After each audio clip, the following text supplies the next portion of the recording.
Y es muy importante, aparte le estoy hablando de la lectura del hombre que ha hojeado su poesía, más allá de la lectura obviamente de Vigilámbulo, del primero último, y obviamente escrito con un nictógrafo, más algunas otras cosas sueltas.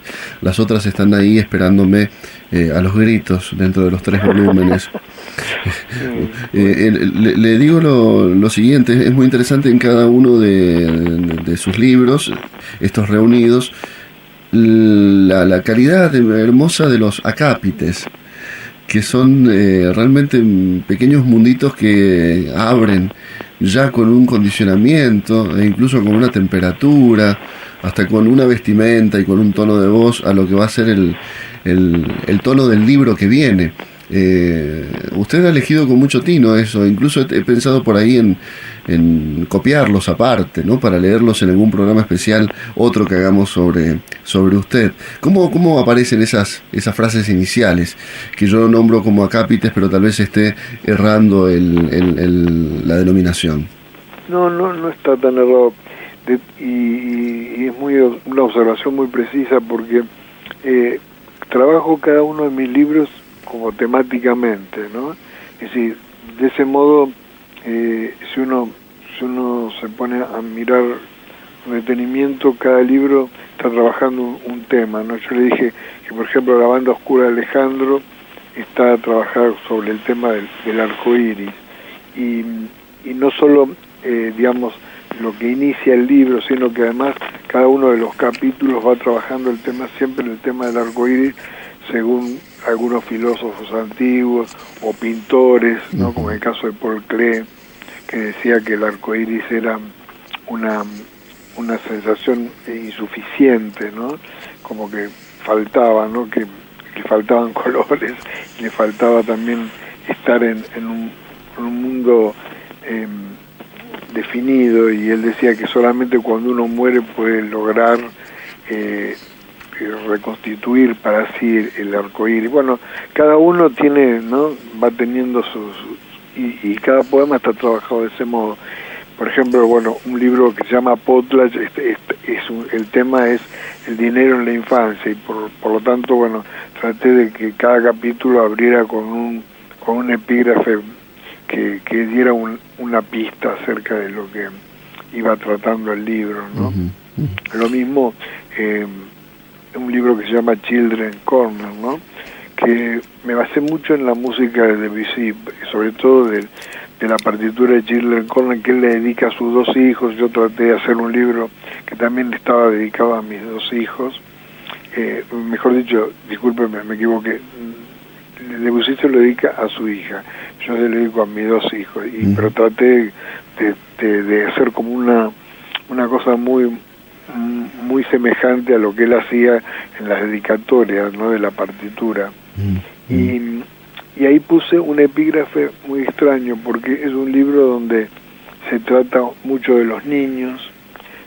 Hay un poema que trata de las lagunas, hay otro poema que trata como una especie de imitación sobre las vacas, ¿no?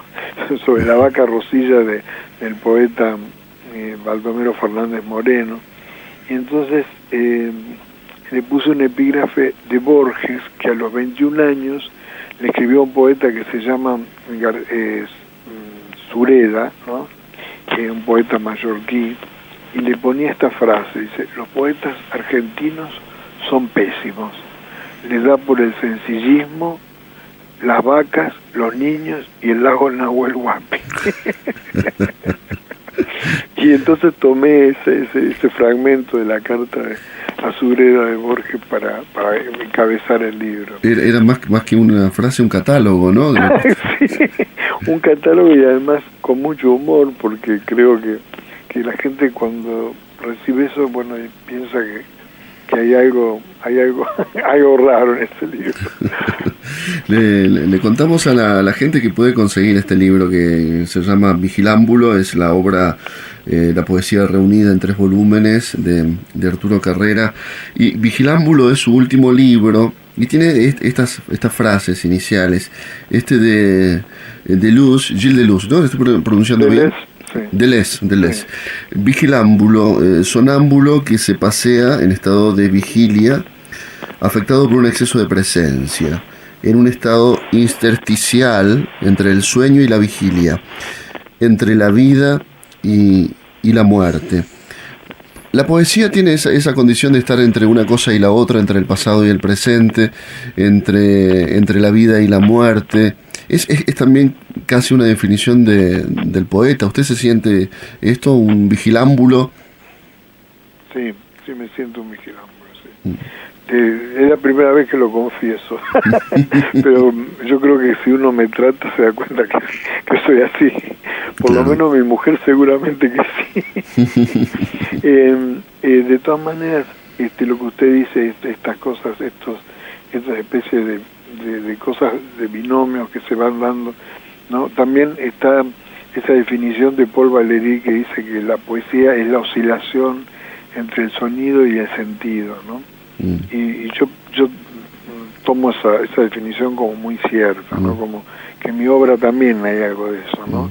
Él lo dice con palabras en francés que además producen una especie de sonido, ¿no? Que dice vacilación entre le son et le son, ¿no? Él mismo en la definición aplica como una especie de cantito, de sonido. Y también pienso en esa definición que dio Leopardi de la poesía, que dijo, la poesía es un ímpetu que no puede durar a lungo, ¿no? Es un ímpetu que no puede durar mucho, ¿no? Eso habría que aplicarlo al vigilámbulo, ¿no? Sí. para los tres libros, ¿no? Recuerdo al porteño, bueno, no sé si porteño, de Banfield, Jorge Bocanera, que tal vez usted lo conozca. Sí, como no, claro, Jorge. Tiene un poema que se llama, que dice en un momento, yo apilo noches toda la santa noche. También en esa condición, ¿no? Del hombre que se detiene sobre su propia historia insomne a observar. Arturo, es curioso el tema, ¿no? Sí. De la noche como casi como un sinónimo de sabiduría. También hay una idea que cuando le preguntan a Sama Lima qué le pide para un poeta joven, Sama Lima dice que de día no tenga edad y que de noche sea milenario.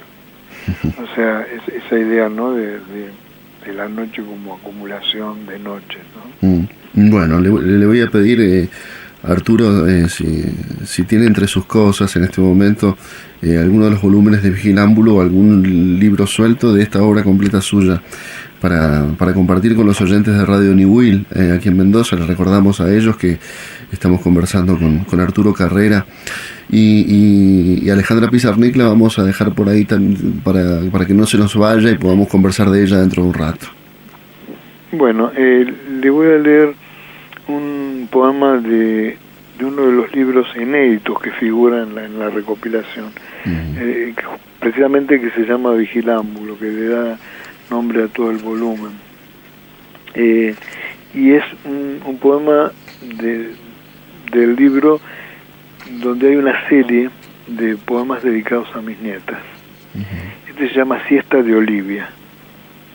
Se hacen dormir entre ellas, chiquita, Olivia, primero como avecitas, una conversa y la otra deshila lo conversado, dice lo que no sabemos del descarte exigido del sueño indestructible.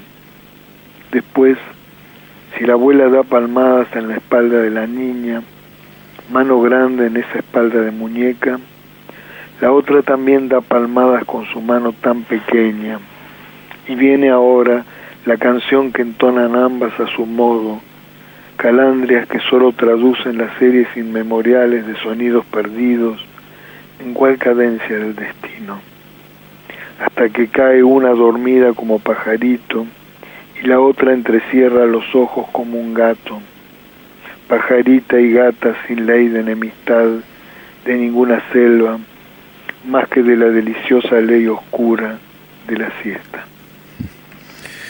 Es hermoso. Le decimos a a los oyentes, si es que tienen el libro en la mano, que esto está en la página 85. Exacto, sí. Estamos mirando al mismo tiempo el mismo libro con Arturo. Y esto de la siesta es provinciano, querido Arturo, porque usted es de Pringles, que es también un intersticio entre Buenos Aires y la Pampa Húmeda. ¿Cómo es ese lugar? Leí algún poema suyo ahí en el que usted dice que las ciudades se fundaron sobre un círculo y sin embargo Pringles sobre cuadrados. Es un cuadradito, sí. con tantas manzanas de un lado y tantas de otro. Bueno, voy describiendo así como es la ciudad. Uh-huh. Y digo que desde un avión se vería como un cuadro de Áñez Martín, que es una pintora que yo amo.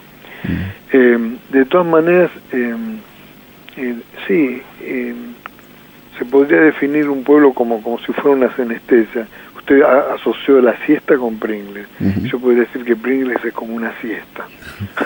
Permanente, eterna. Permanente. Sí. Es cierto. La Pampa Húmeda para los cuyanos, para los que no frecuentamos mucho, no solamente Buenos Aires, sino también la Pampa Húmeda, que nos parece un paisaje de otro mundo, siempre tiene ese regusto literario para algunos. Por esto que usted dice, por algunas biografías que hemos leído, donde incluso, repitiendo lo que usted nos decía hace un rato, esas estancias, esos lugares donde amigos más acomodados económicamente invitaban a sus amigos artistas a pasar una pequeña temporada, ¿no? Fuera del ruido de la ciudad. Usted está diciendo justamente los cuyanos, y uh-huh. Durante toda mi infancia, ahí en Pringles, recibía como la visita de un familiar, la hija de una hermana de mi abuela, que era mendocina. Uh-huh. Y cuando llegaba era todo un acontecimiento para mí, por la manera de hablar, por esa tonada tan especial que tienen los mendocinos, uh-huh. Por las cosas que contaba, por su vida entre las montañas, ¿no? O cerca de la montaña, sí, por lo menos. Sí, sí. Y una vez tuve una oportunidad de ir a Mendoza a los 7 años, y es uno de los recuerdos más inolvidables, uh-huh. Sobre todo mi juego en las acequias con mis primos, ¿no? ¿Y no ha vuelto por estos lados? No, es una cosa que tengo pendiente realmente. Me encantaría conocer Mendoza. Ojalá la próxima gran feria del libro que se haga aquí pueda usted venir a presentar Vigilámbulo. Sería un gusto muy grande. Arturo, yo antes de despedirlo y de agradecerle, quiero que nos cuente esto de, como un muchacho que vive de siesta permanente en un lugar que es la siesta, como Pringles, llega a Buenos Aires y hace amistad con Alejandra Pizarnik. ¿Cómo era esa mujer? ¿Cómo fue eso? Bueno, yo llegué aquí en el 66 y había leído en mi pueblo Los trabajos y las noches, un libro que acababa de salir en el 65 en la editorial sudamericana. Y un poquito después de eso, mi profesora de castellano, yo le comenté que me gustaba muchísimo la poesía de Pizarnik, y me dijo que ella la conocía y que tenía un libro que ella le había regalado. Y fui a su casa y me regaló un librito precioso que se llama Árbol de Diana, uh-huh. Con una dedicatoria que le hacía Alejandra, y yo quedé muy impresionado. Aparte, esa mujer me lo regaló así como, se desprendió de ese libro para dármelo a mí, que me gustaba tanto esa poesía. Y cuando llegué a Buenos Aires, se me ocurrió inmediatamente buscar en la guía telefónica Pizarnik Alejandra, que no estaba, pero encontré el teléfono de su padre y su madre, ¿no? Uh-huh. Y llamé por teléfono, pregunté por ella, y verdaderamente sí, era en la calle Montes de Oca vivía Alejandra, que había vuelto hacía muy poco de París porque había fallecido su padre. Uh-huh. Entonces, después de charlar un momento con ella, me pidió que fuera a la casa, que le llevara, si podía, unos cigarrillos gitans que ella fumaba cuando estaba en París. Uh-huh. Y bueno, y ahí traté de buscar por todo Buenos Aires, porque fue muy difícil encontrar un paquete de cigarrillos gitans en ese momento, ¿no? Que no había tanta importación de cigarrillos, creo. Uh-huh. Y me fui con los gitans y le regalo una tortuguita, esas que se hacen con una cáscara de nuez y tiemblan las patitas. y se la regalé y me dijo, bastante ofendida, soy una tortuga. Claro, pero lo tomó muy mal. ¿Por qué usted había asociado esa tortuguita a ella? Sí, dicen que es el símbolo de la eternidad, o sea, que yo lo pensé tardíamente, después me di cuenta que lo que le estaba regalando era mucho más que un elogio de la lentitud, ¿no? Sino otra cosa. Hay una cosa, finalmente, Arturo, hay una cosa en parte de esta obra suya que he leído así un poco irresponsablemente rápido en algunos segmentos, donde usted dedica poemas o el título de los poemas son el tío tal a cual va describiendo ciertos parientes y también en el prólogo que tan hermosamente escribe Sergio Chefek, hay una referencia a su abuela que lo llevó en ese viaje inicial en un subte, y usted perdió después a su mamá muy chiquito, y ella terminó criándolo. ¿Cómo en la vida, cuando veo todo ese volumen, esos 3 libros reunidos, entre otras cosas me pregunto, y también por asuntos personales que me tocan en este tiempo, cómo el poeta deja ver o entrever o maneja el dolor de las pérdidas? Bueno, yo creo que ese dolor es lo fundante en la poesía, ¿no? Sobre todo en mi poesía. Tengo la certeza de que uno inicia una tarea poética después de algo, ¿no? que lo conmueve de una manera absoluta, ¿no? De manera tal que yo siempre doy como punto de partida de mi escritura la muerte de mi madre y lo que aconteció a través de esa muerte, que fue cuando yo tenía casi 2 años, y la muerte de mi padre a los 17 años, ¿no? En la primera parte, digamos,